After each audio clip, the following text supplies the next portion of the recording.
दहन म्हणजेच महिला मुक्ती दिन, भीमा कोरेगाव म्हणजेच शौर्य दिन आणि सावित्रीबाई फुले जयंती अशा संयुक्त कार्यक्रमाचे आयोजन केलेले आहे।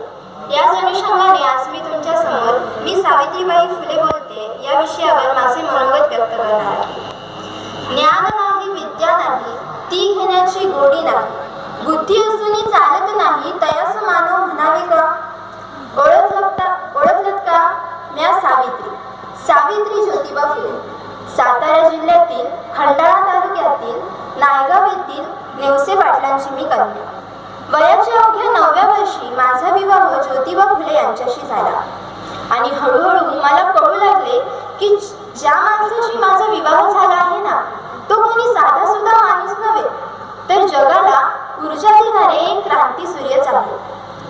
त्या काळी स्त्रियांनी घरचा उंबरठा ओलांडण्याची पद्धत नव्हती। स्त्रियांनी कसं आपण बरं, आपलं काम बरं आणि घरातली माणसं, स्त्री पुरुष, उच्च नीच, जाती भेद असा लय भेदभाव होता आणि या सर्वावर एकच उपाय होता, ते म्हणजे शिक्षण। शिक्षणाचा ध्यास हे एकच खूळ ज्योतिबांच्या डोक्यात होतं।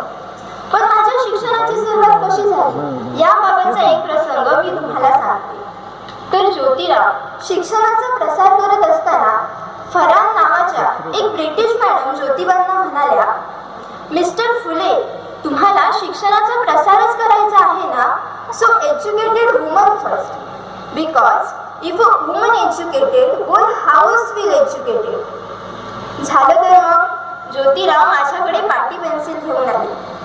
त्यांनी मला लिहायला शिकवलं, वाचायला शिकवलं आणि त्यामुळेच मी स्वतः काव्य सुद्धा रचू लागले। आणि अशा प्रकारे आम्ही पुण्यात भिडेवाड्यात मुलींची पहिली शाळा सुरू केली आणि त्या शाळेत मी पहिली शिक्षिका तसेच मुख्याध्यापिका म्हणून देखील लागले।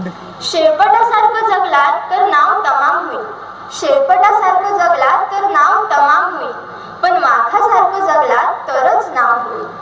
पण धर्माचं मात्र धर्म बुडाला म्हणून समाजात लोकांची कोल्हेकुई सुरू होती। अहो, पण एखाद्या माणसाने शिक्षण घेतल्यास कोणता धर्म बुडतो? मुळात धर्मासाठी माणूस असतो की माणसासाठी धर्म? अहो, एखाद्या स्त्रीचा पती वारला तर त्या स्त्रीने का म्हणून सती जायचं? तिने का म्हणून केशवपन करायचं? त्या स्त्रीचा पती वारला यात तिचा काय दोष? आणि याच गोष्टीवर बंदी घालण्यासाठी आम्ही काम सुरू केले। इंग्रजांनी सती प्रथा बंदी देखील सुरू केली। पण अशातच पुण्यात प्लेगची साथ पसरली। सर्वत्र प्लेगने थैमान घातले होते आणि आम्ही रुग्णांचा उपचार करत होतो। पण प्लेग हा संसर्गजन्य रोग होता, त्यामुळे कधी ना कधी तो मलाही होणार होता।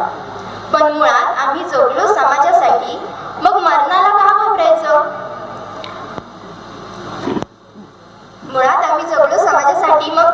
मग मरणाला का घाबरायचं? अहो, मी सावित्रीची सावित्रीबाई झाली, सावित्रीबाईची सावित्री माईही झाली। आम्ही केशवपन, सतीप्रथा या सर्वांवर बंदी घातली, कारण आनंद होता तो आयाबाया शिकण्याचा। म्हणून म्हणे, विद्येविना मती गेली, मतीविना नीती गेली, नीतीविना गती गेली, गतीविना वित्त गेले, वित्ताविना शूद्र खचले आणि एवढे सर्व अनर्थ एका अविद्येने केले। म्हणून मुलींना शिकवा आणि त्यांना साक्षर करा, कारण जेव्हा एक मुलगा शिकतो ना तेव्हा तो एकटाच शहाणा होतो, पण जेव्हा एक मुलगी शिकते ना तेव्हा ती संपूर्ण घराण्याला शहाणं करते। त्यामुळे मुलींना शिकवा, त्यांना साक्षर करा आणि समाजाला देखील साक्षर करा। धन्यवाद।